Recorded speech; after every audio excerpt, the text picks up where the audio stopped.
नमस्कार विद्यार्थी मित्रों, आप सभी का स्वागत करते हैं मौर्य क्लासेस में। विद्यार्थी मित्रों, already class 12 part 1 account chapter number 2 जिसका नाम है साझेदारी पीढ़ी का वार्षिक हिसाब वित्तीय पत्रक, इंग्लिश में इसे कहते हैं final account, financial statement of partnership frame. बच्चों, हालांकि ये एग्जाम में सेक्शन एफ में एक ही क्वेश्चन पूछा जाता है, कितने नंबर का? 11 नंबर का। और बच्चों, ये चैप्टर बच्चों को बहुत ज़्यादा डिफिकल्ट लगता है, लेकिन मैं गारंटी देता हूँ बच्चों, अगर तुमने मेरा एक वीडियो भी देख लिया ना, एक कॉन्सेप्ट समझ लिया ना, गारंटी देता हूँ बच्चों आपको वो सवाल उसी टाइम पे आ जाएगा। लेकिन शर्त इतनी है कि वीडियो को एकदम शुरुआत से एकदम बेहतरीन तरीके से देखना होगा। वीडियो को भगा के देखोगे तो भाई का दो एंट्री मिस हो जाएगी, इसलिए डिटेल वाइज अच्छे से समझाऊंगा, लेकिन शर्त इतनी है कि वीडियो को ध्यान से समझना होगा। अगर पढ़ने बैठा हो तो सिर्फ और सिर्फ पढ़ने पे फोकस करो, ठीक है बच्चों, क्योंकि एग्जाम काफ़ी नज़दीक है, इसलिए प्रैक्टिस इज मोर प्रैक्टिस। जितना ज़्यादा प्रैक्टिस करोगे उतना तुम्हारे लिए अच्छा रहेगा। तो चलिए शुरुआत करते हैं। आज हम लेने वाले is the very very very most important question, स्वाध्याय का 11वां। काफ़ी ज़्यादा इंपॉर्टेंट है और काफ़ी ज़्यादा थोड़ा सा बच्चों को टफ भी लगता है वो। चलिए बच्चों देखो, 11वां क्वेश्चन।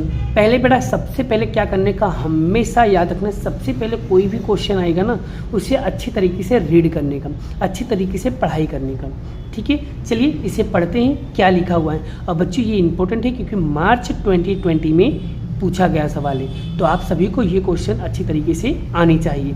चलिए शुरुआत करते हैं। सलीम और शबाना एक साझेदारी पीढ़ी के सकल तलपट और समायोजन पर से साझेदारी पीढ़ी के वार्षिक हिसाब तैयार कीजिए। बच्चों यहाँ पर कोई भी मीडियम का बच्चा होगा, Hindi medium, Gujarati medium and English medium, don't worry, tension नहीं लेना बड़ा, मैं आपको थोड़ा बहुत इंग्लिश भी यहाँ पर बताऊँगा। तो बच्चों, सलीम और शबाना एक साझेदारी पीढ़ी के सकल तलपट समायोजन पर से साझेदारी पीढ़ी का वार्षिक हिसाब तैयार करना है, और इसे इंग्लिश के कहते हैं from the trial balance and adjustment partnership frame Salim and Shabana. आपको बड़ा यहाँ पर prepare the account of partnership ready करना है फाइनल अकाउंट का, ठीक है बच्चों। आगे बात करते हैं। यहाँ पर बड़ा आपको एक दिया हुआ सकल तलपट, ये जो बॉक्स है तो बड़ा इसी बॉक्स को कहते हैं सकल तलपट, इंग्लिश में इसे कहते हैं ट्रायल बैलेंस। क्लियर हो गया बच्चों? काचो सरवैया, सीखे कच्ची तलपट। अब बच्चों यहाँ पर ध्यान दीजिए, सबसे पहले बेटा हमें क्या करना होगा, हमारा पहला स्टेप क्या होना चाहिए। पहला स्टेप ये बच्चों, ये जो इसके अंदर है और यहाँ पर ये जो समायोजन लिखा है बच्चों, ये समायोजन क्या करना है, टिक करना है। तो चलिए एक एक करके हम टिक करते हैं और सारे समायोजन को समझने की कोशिश करते हैं। समायोजन किसे कहते हैं बच्चों? यहाँ पर लिखा है समायोजन। क्या लिखा है? समायोजन। अब बच्चों समायोजन को इंग्लिश में कहते हैं एडजस्टमेंट। क्या कहते हैं? एडजस्टमेंट कहते हैं। क्लियर हो गया बच्चों? याद रखना बच्चों, सकल तलपट की एक एंट्री होती है और समायोजन की 2 एंट्री होती है। क्लियर हो गया? कभी कभी एक एंट्री भी होती है, लेकिन ऐसा कभी होता नहीं। लेकिन हाँ, एक सवाल में पूछा गया, स्वाध्याय का 9वां जो क्वेश्चन था उसमें एक एंट्री होती है बच्चों, मैंने करवा दिया है। अगर आपने नहीं देखा है तो जाकर देख लो, और काफ़ी ज़्यादा इंपॉर्टेंट क्वेश्चन है वो, ठीक है। चलिए, तो समायोजन पर से हम क्या करेंगे, सकल तलपट में टिक करेंगे। तो चलिए टिक करते हैं और एक एक करके सारे समायोजन को हम समझने की कोशिश करते हैं बच्चों। तो यहाँ पर पहला समायोजन क्या लिखा हुआ है उसे हम समझने की कोशिश करते हैं। क्या लिखा है बच्चों? सलीम 4000 रुपया मूल कीमत निजी उपयोग के लिए ले गया। बच्चों निजी उपयोग के लिए मतलब यहाँ पर इसने विड्रॉल किया पर्सनल यूज के लिए, लेकिन परंतु उसका लेखान नहीं किया। बच्चों क्या बोल रहा है भाई, हमने पैसा निकाला तो खरी, पैसा निजी उपयोग के ले तो गए, लेकिन उसकी एंट्री नहीं की। तो भाई इसकी एंट्री हमें क्या करना होगा, करना पड़ेगा। तो भाई इसकी एंट्री कहाँ कहाँ करोगे वो भी देख लो। तो बच्चों इसकी पहली एंट्री आएगी, यहाँ पर क्या लिखा है, निजी उपयोग के लिए लेकर गया। तो पहली एंट्री व्यापार खाते के उधार पक्ष में खरीदी में से माइनस करेंगे। दूसरी एंट्री साझेदार के पूंजी खाते के उधार साइड लिखेंगे आहरण। क्या लिखेंगे? निजी उपयोग के लिए ले गया। जितनी अमाउंट होगी उतनी अमाउंट आपको लिख देना है। इसकी 2 एंट्री कहाँ जाएगी वो पता चल गया बच्चों।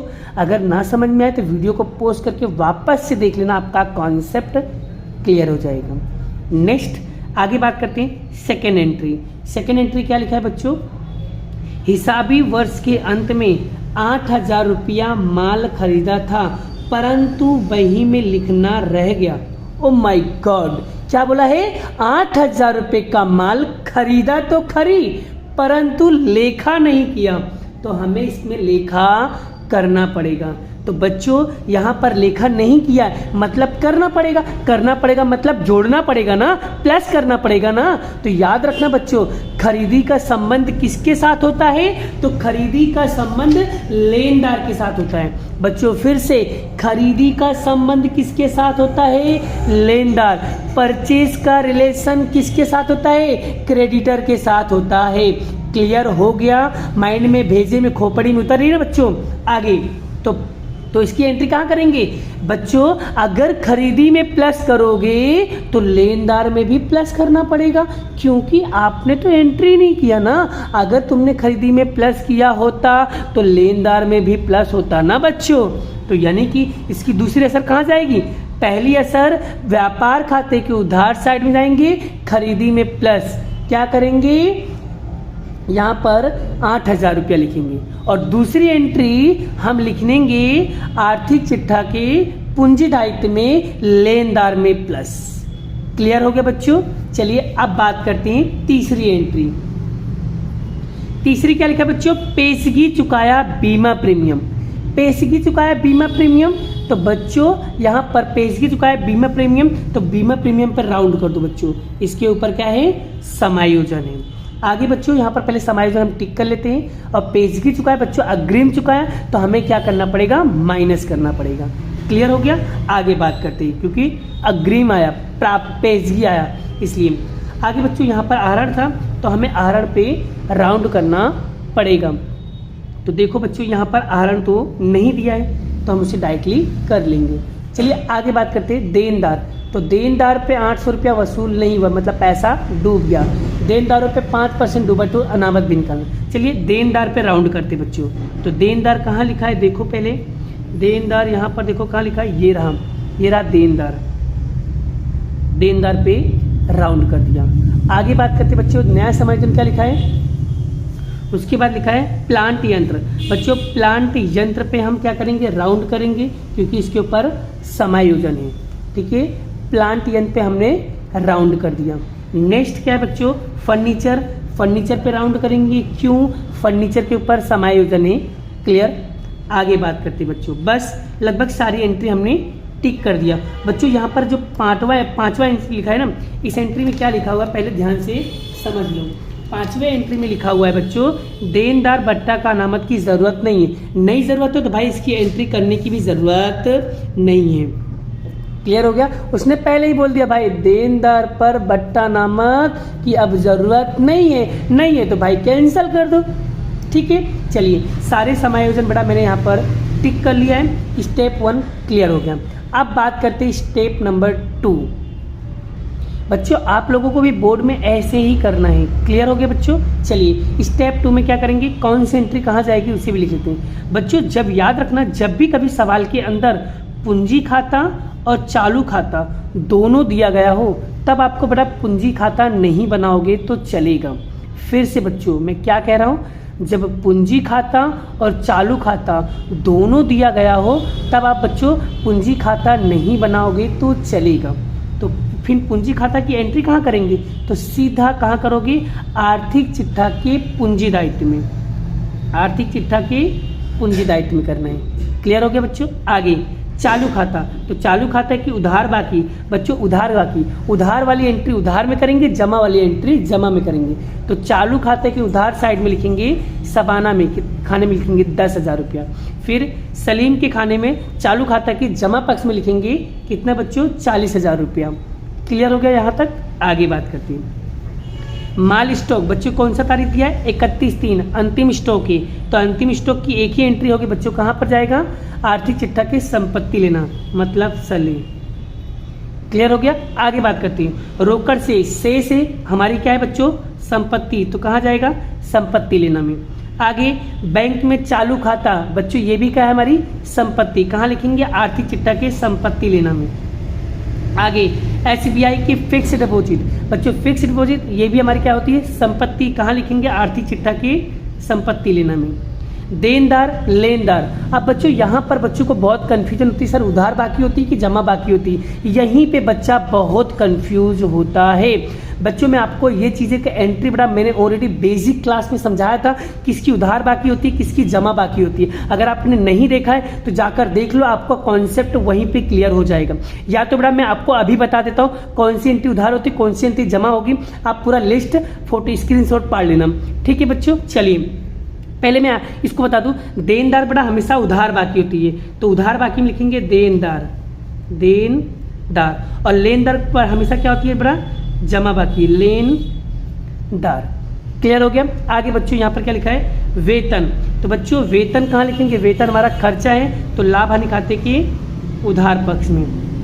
क्लियर। और देनदार हमारी संपत्ति, कहाँ लिखेंगे, संपत्ति लेना में। लेनदार हमारी दायित्व, कहाँ लिखेंगे, आर्थिक चिट्ठा के पूंजी दायित्व में। क्लियर। आगे बढ़ते बच्चों, आगे क्या लिखा है यहाँ पर, चलिए देखो, जमीन मकान। जमीन मकान क्या है बच्चों, हमारी संपत्ति है, तो कहाँ लिखेंगे, संपत्ति लेना में। आगे प्लांट यंत्र, बच्चों ये भी हमारी क्या है, संपत्ति, तो कहाँ लिखेंगे, आर्थिक चिट्ठा के संपत्ति लेना में। आगे फर्नीचर, फर्नीचर भी क्या है बच्चों, हमारी संपत्ति, तो कहाँ लिखेंगे, संपत्ति लेना में। बीमा प्रीमियम, बच्चों बीमा प्रीमियम हमारा एक तरीके क्या होता है, खर्चा होता है, तो इसे क्या लिखेंगे, लाभ हानि खाते के उधार साइड। आगे भाड़ा पट्टा की ली मशीनरी, बच्चों is the very very very most important point, बड़ा आपको इसे हाईलाइट करना है और अच्छी तरीके से समझने की कोशिश करना है बच्चों। जिस पे हाईलाइट किया is the very most important topic है बच्चों। यहाँ पर तारीख लिखा हुआ है, इवन वर्ष लिखा हो या कोई परसेंटेज लिखा हो, तो समझ जाना वो छुपा हुआ समायोजन है। कौन सा, छुपा हुआ समायोजन है, ठीक है, गुप्त हवालों, ठीक है। क्लियर हो गया बच्चों। आगे तो यहाँ पर ये बड़ा भाड़ा पट्टा मकान, ये संपत्ति है, तो संपत्ति लेना में लिखेंगे, ठीक है। इसके ऊपर समायोजन है बच्चों, राउंड कर लेना। क्लियर हो गया बच्चों। आगे बात करते हैं, याद रखना समायोजन की कितनी इफेक्ट होगी, 2 इफेक्ट होगी। क्लियर। आगे बात करते हैं, स्टेशनरी छपाई खर्च, बच्चों खर्चा लिखा हुआ आया, इसलिए कहाँ पर जाएगा, लाभ हानि खाते के उधार पक्ष में, लाभ हानि खाते के उधार पक्ष में। डूबत ऋण और डूबत ऋण अरामत, बच्चों डूबत ऋण हमारा नुकसान है, तो भाई नुकसान कहाँ, लाभ हानि खाते के उधार पक्ष में। अब यहाँ पर बच्चों को यही नहीं पता चलता उधार बाकी कौन सी, जमा बाकी, तो बच्चों याद रखना डूबत ऋण का उधार बाकी होती है और डूबत अनामत का जमा बाकी होती है। क्लियर हो गया बच्चों। आगे विज्ञापन खर्च, बच्चों खर्चा है, तो कहाँ जाएगा, लाभ हानि खाते के उधार पक्ष में, लाभ हानि खाते के उधार पक्ष में। मुसाफरी खर्च, ये क्या है बेटा, हमारी खर्चा है, तो कहाँ लिखेंगे, लाभ हानि खाते के उधार पक्ष में, लाभ हानि खाते के उधार पक्ष में। अब यहाँ पर व्यापार खाता, बच्चों अभी तक हमने व्यापार से रिलेटेड कोई भी एंट्री नहीं देखा, लेकिन यहाँ पर सीधा क्या आ गया, व्यापार खाता। अब बहुत सारे बच्चों के मगज में क्वेश्चन आ रहा है, सर व्यापार खाता आ गया, मतलब यहाँ पर व्यापार खाता बनाने की जरूरत नहीं है। बच्चों यहाँ पर व्यापार खाता बनाना पड़ेगा, पर क्यों बनाना पड़ेगा, सर व्यापार खाता तो दिया है तो नहीं बनाना पड़ेगा, नहीं बच्चों यहाँ पर व्यापार खाता बनाना पड़ेगा। तो व्यापार खाता कहाँ लिखेंगे, व्यापार खाते के जमा पक्ष में लिखेंगे बेटा, सकल लाभ, ठीक है बेटा, व्यापार खाते के जमा पक्ष में। क्यों व्यापार खाता बनाना पड़ेगा, इसके रीजन समझ लो बच्चों। यहाँ पर देखो खरीदी वर्ड लिखा हुआ है, यहाँ पर आहरण वर्ड लिखा हुआ है, ये सभी खरीदी से संबंधित खर्चे है बेटा, इसलिए बेटा यहाँ पर हमें व्यापार खाता बनाना है, बट सुधारा हुआ व्यापार खाता बनाना पड़ेगा। क्लियर। अब पता चल गया बेटा व्यापार खाता क्यों बनाना पड़ रहा है, क्योंकि यहाँ पर खरीदी दिया हुआ है इसलिए। क्लियर। आगे बात करती हैं, सबाना का लोन, बच्चों very very very most IMP question, Shabana का लोन, ये लोन ही निकालना तो नहीं आता है बच्चों को, और यहाँ पर तारीख दिया है, मतलब ये छुपा हुआ समायोजन है। और भाई लोन सॉरी बच्चों, खांसी वगैरह थोड़ा तबीयत डाउन है, इसलिए बेटा यहाँ पर प्रॉब्लम हो रही है, लेकिन मैं आपके लिए वीडियो ज़रूर बनाऊंगा। आगे सबाना का लोन, बच्चों यहाँ पर क्या है, दायित्व, तो यहाँ पर लिखेंगे हम अब पूंजी, आर्थिक चिट्ठा के पूंजी दायित्व में, ठीक है। इसके ऊपर लोन है, समायोजन है, बड़ा ध्यान रखना। बट्टा अनामत, भाई हमारी इनकम है, हमारी आवक है, तो कहाँ लिखेंगे, लाभ हानि खाते के जमा पक्ष में, लाभ हानि खाते के जमा पक्ष में। क्लियर हो गया बच्चों। चलिए सारी एंट्री मैंने यहाँ पर लिख दिया, कौन सी एंट्री कहाँ जाएगी। और बच्चों आप भी ऐसे क्वेश्चन लिख करके प्रैक्टिस कर सकते हो कौन सी एंट्री कहाँ जाएगी, क्योंकि लिखने से क्या होता है हमें एंट्रियाँ याद हो जाती हैं। तो आप लोग भी ऐसे लिख लिख कर प्रैक्टिस किया करो, ठीक है बच्चों। इवन आपको समायोजन नहीं आएगा भले चलेगा, लेकिन आप कम से कम एंट्री देना सीख जाओगे तो आपको आइडिया आ जाएगा। याद रखना बच्चों, सकल तलपट में जिसके ऊपर समायोजन नहीं होगा उसकी एक ही एंट्री आएगी, और जिस पे समायोजन है उसकी 2 असर आएगी। क्लियर, कॉन्सेप्ट क्लियर हो गया। आगे बात करते हैं इसमें कौन कौन से खाते बनाने हैं। चलिए चेक कर लेते हैं कौन कौन से खाते रेडी होंगे। पहला खाता आपको बनाना है बड़ा सुधारा हुआ व्यापार खाता। दूसरा आपको बनाना है बच्चों यहाँ पर लाभ हानि खाता, ठीक है। और तीसरा खाता आपको रेडी करना है बच्चों, तीसरा खाता रेडी करना है लाभ हानि वितरण खाता। आगे चौथा खाता आपको रेडी करना है साझेदारों का चालू खाता। चालू खाता क्यों बच्चों, क्योंकि यहाँ पर चालू और पूंजी दोनों दिया है, तो पूंजी खाता बनाने की जरूरत नहीं जब चालू खाता दिया हो तो यहाँ पर चालू खाता मैंने बना दिया। एंड लास्ट एंड फाइनल बच्चों आपको बनाना है पक्की तलपट आर्थिक चिट्ठा final account trial balance sheet. Clear हो गया बच्चों, आई होप यहाँ तक कॉन्सेप्ट क्लियर। चलिए बेटा अब हम एक एक करके सारी एंट्री को सीखते हैं और कौन सी एंट्री कहाँ जा रही है, क्यों जा रही है, किस लिए जा रही है, सारे रीजन एंड कॉन्सेप्ट के साथ सीखेंगे। चलिए शुरुआत करते हैं। चलिए बच्चों पहले एंट्री क्या लिखा है पूंजी खाता है। बच्चों पूंजी खाता हमने नहीं बनाया तो हम सीधा एंट्री कहाँ लिखेंगे आर्थिक चिट्ठा के पूंजी दायित्व में। चलिए लिख देते हैं। सबान सलीम का कितना 1,60,000, सबाना का 1,20,000। चलिए लिखते हैं। देखो बच्चों लिख दिया पक्की तलपट आर्थिक चिट्ठा के पूंजी दायित्व में लिखा हमने पूंजी खाता सलीम और सबाना, दोनों को टोटल मारो बच्चों, दोनों को टोटल मारे कितना आ रहा है बताओ मुझे 2,80,000। तो यहाँ लिखेंगे 2,80,000। क्लियर। आगे बात करते हैं नेक्स्ट एंट्री। नेक्स्ट क्या बच्चों चालू खाता, तो बड़ा उधार की एंट्री उधार में लिखेंगे, जमा की एंट्री जमा में लिखेंगे। तो सबाना का 10,000 है और सलीम का 40,000 है। समीर जमा है तो जमा में लिखेंगे, उधार है तो उधार में लिखेंगे। चलिए लिखते चालू खाता की उधार और जमा में एंट्री करते हैं। देखो बच्चों मैंने यहाँ पर एंट्री कर दी, चालू खाता को उधार में लिखा शेष आगे लाएं 10,000 रुपया सबाना के खाने में, और यहाँ पर जमा साइड में लिखेंगे शेष आगे लाएं सलीम के खाने में 40,000, सबाना के खाते में डैश, क्योंकि उधार था तो उधार कर दिया, जमा का जमा में कर दिया। चलिए आगे बढ़ते हैं नेक्स्ट एंट्री। नेक्स्ट देखो बच्चों यहाँ पर लिखा है माल स्टॉक अंतिम स्टॉक, कोई समायोजन नहीं, एक ही एंट्री आई है कहाँ पर आर्थिक चिट्ठा के संपत्ति लेना में। देखो बच्चों आर्थिक चिट्ठा के संपत्ति लेना में लिख दिया अंतिम स्टॉक 54,600। क्लियर। आगे बात करते हैं नेक्स्ट एंट्री। नेक्स्ट क्या है बच्चों रोकड़ शेष, रोकड़ शेष पे भी कोई समायोजन नहीं। आगे उसके बाद देख लो बैंक का चालू खाता, इस पे भी कोई समायोजन नहीं है। और उसके बाद एसबीआई का फिक्स्ड डिपॉजिट, ये तीनों तीन क्या है बच्चों हमारी संपत्ति है, कोई समायोजन नहीं। तीनों तीन एंट्री हम कहाँ लिखेंगे आर्थिक चिट्ठा के संपत्ति लेना साइड में। चलिए लिख देते हैं। देखो बच्चों आर्थिक चिट्ठा के संपत्ति में लिख दिया बेटा रोकड़ शेष 560, बैंक में चालू खाता 14,000, एसबीआई बैंक फिक्स्ड डिपॉजिट कितना है 80,000 रुपया। क्लियर। आगे बात करते हैं नेक्स्ट एंट्री। नेक्स्ट क्या बच्चों देनदार और लेनदार, तो बच्चों देनदार क्या है बेटा उधार है, तो कहाँ लिखेंगे संपत्ति लेना में। चलिए देनदार लिख देते हैं, और देनदार पे समायोजन भी, इसे भी हम सॉल्व करेंगे। चलिए सबसे पहले हम देनदार लिख देते हैं। देखो बच्चों आर्थिक चिट्ठा के संपत्ति में लिख दिया देनदार 36,800 और जमा में लिख दिया पूंजी दायित्व में लेनदार 24,000। बच्चों दोनों एंट्री होगी और दोनों पे समायोजन। बच्चों पहले हम देनदार वाला सोल्व कर लेते हैं। देनदार में देखते हैं क्या समायोजन है, चलिए देखते हैं और टिक करते हैं और समझते की कोशिश करते हैं।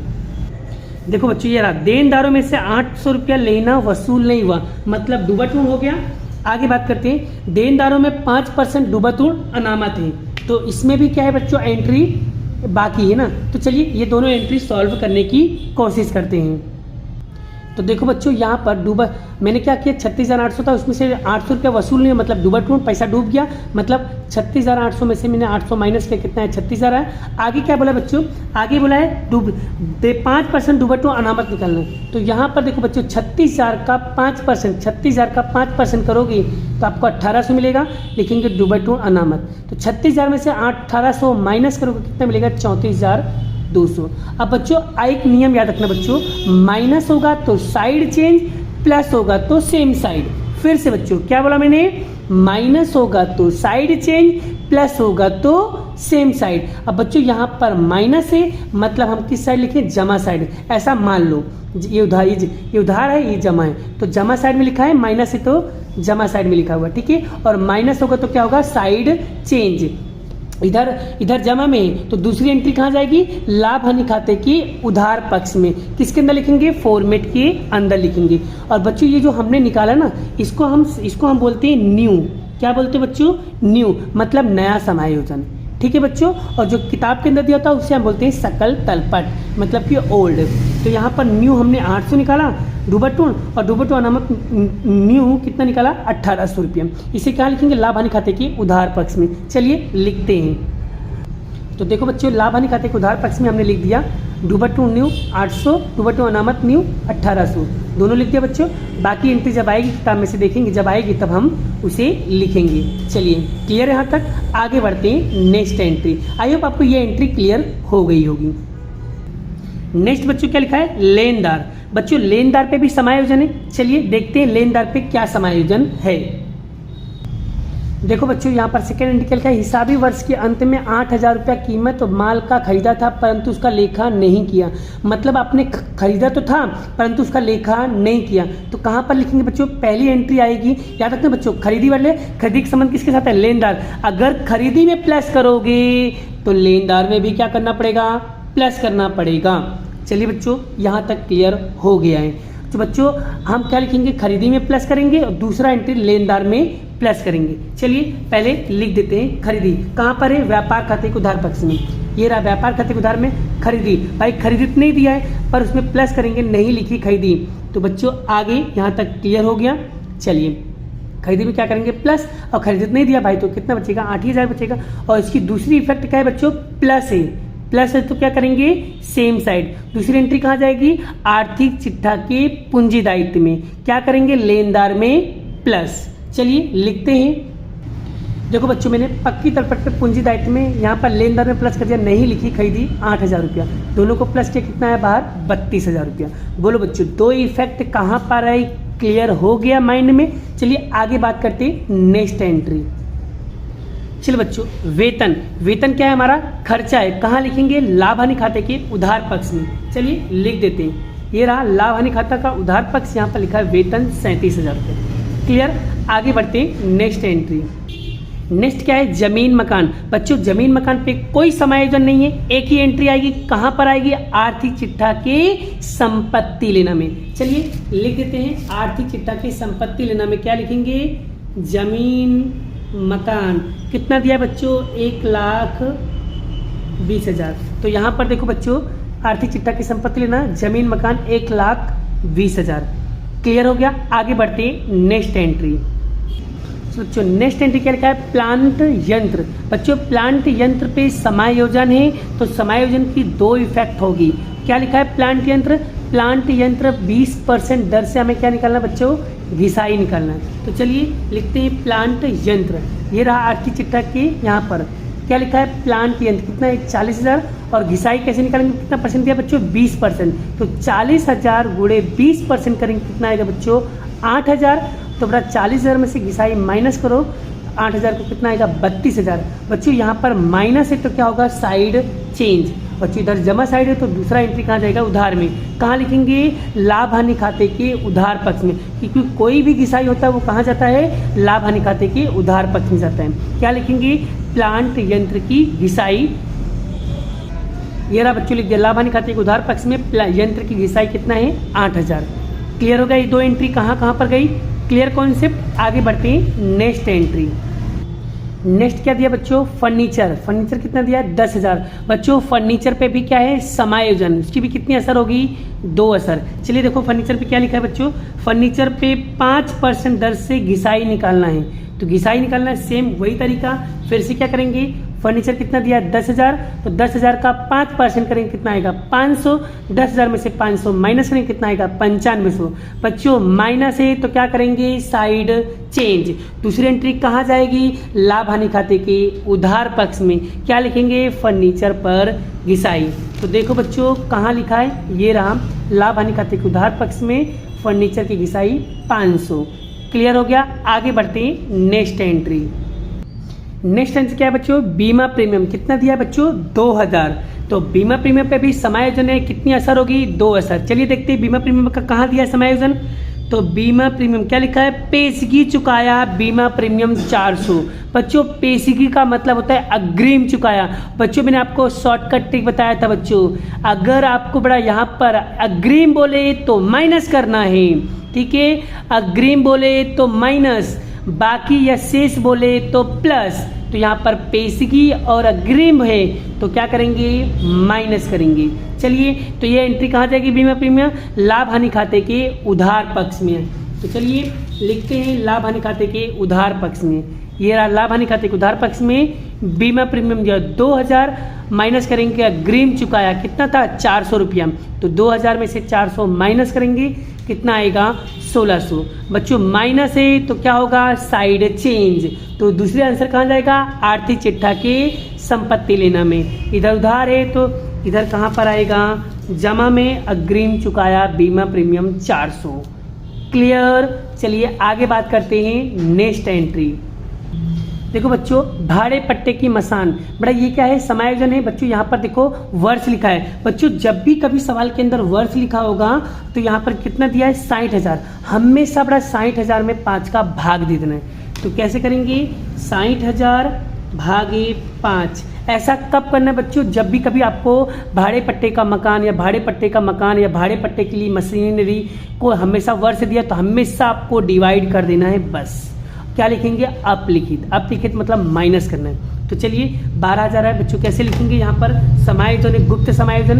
तो लिखेंगे भाड़ा पट्टा के लिए मशीनरी 60,000 माइनस करेंगे बच्चों, 60,000 में 5 का भाग दोगे कितना आएगा 12,000, उसमें से इसको माइनस करोगे कितना आएगा 48,000। बच्चों इसकी दूसरी इफेक्ट माइनस है तो क्या होगा, साइड चेंज। दूसरी एंट्री कहाँ जाएगी, लाभ हानि खाते के उधार पक्ष में।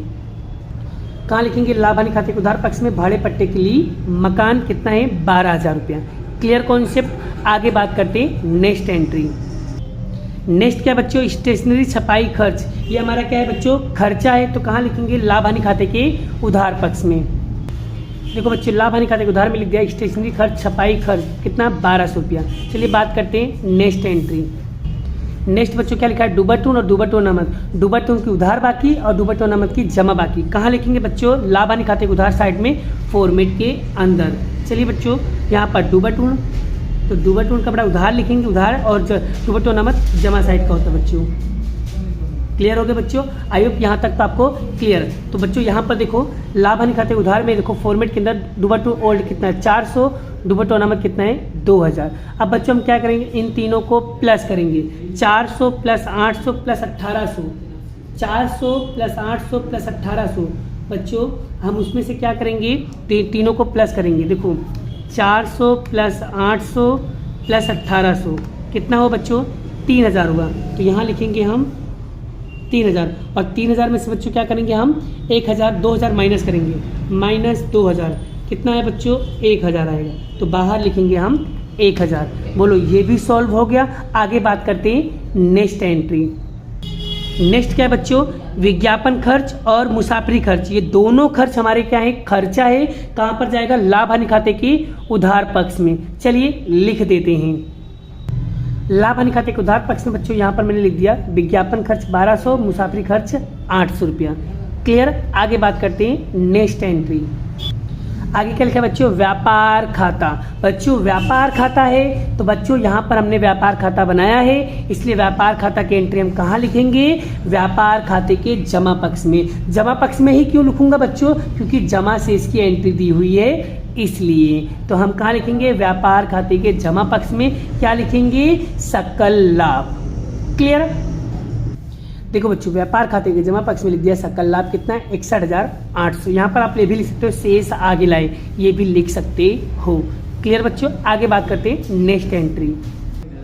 तो बच्चों क्या लिखा है, सबाना का लोन। बच्चों दायित्व है, कैसे निकालेंगे लोन का ब्याज कैसे निकालें बच्चों, जब भी तारीख दिया हो तो सबसे पहले निकालना कैसे, उसे मैं आपको एक नोट करके आपको बताना चाहता हूँ। बच्चों देखो यहाँ पर क्या लिखा है, सबाना का लोन कितना है 60,000। आपको तारीख क्या दिया था 31/10/2016, और बच्चों हमारा महीना कब पूरा होता है 31/3/2017। तो बच्चों 10 से गिनना शुरू करो, 3 तक आके अटक जाओ, 10, 11, 12, 1 2 3, कितने महीना हुआ बच्चों? 6 महीना हुआ। 3 ये 3 कितने हुआ? 6 महीना, तो 6 लिखा।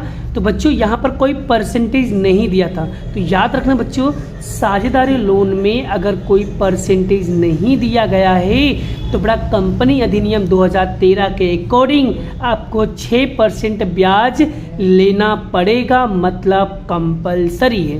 तो आपको 6% ब्याज देना है, देना है, देना है।